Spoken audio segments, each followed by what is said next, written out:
আশা করি তোমরা সবাই অনেক ভালো আছো। আর বাংলাদেশ টপ ওয়ানকে চিনো না এরকম মনে হয় কেউই নেই। তো দেখতেই পারতেছো তার স্কোয়াডের 4 জন প্লেয়ারের অডিশন কিন্তু দিতে যাচ্ছি আজকে আমি। তো প্রথমেই কিন্তু আমাদের বাংলাদেশ টপ ওয়ানে আলিফ গেমিং আছে, যে স্নাইপার কিং বর্তমান সময়ে বাংলাদেশের। সে অনেক ভালো স্নাইপিং করে, আর তার স্নাইপিং কিন্তু আজকে আমি এই ভিডিওতে দেখাতে যাচ্ছি।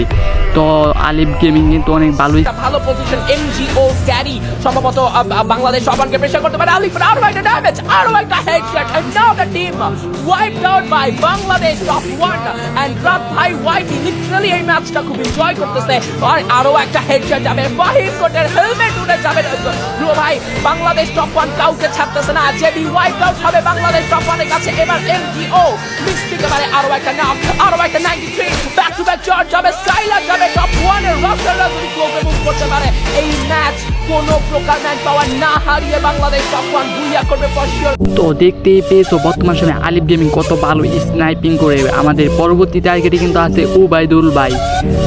ওবায়দুল কত ভালো রাশার সেটা কিন্তু আমরা পরবর্তী ভিডিওতে দেখবো।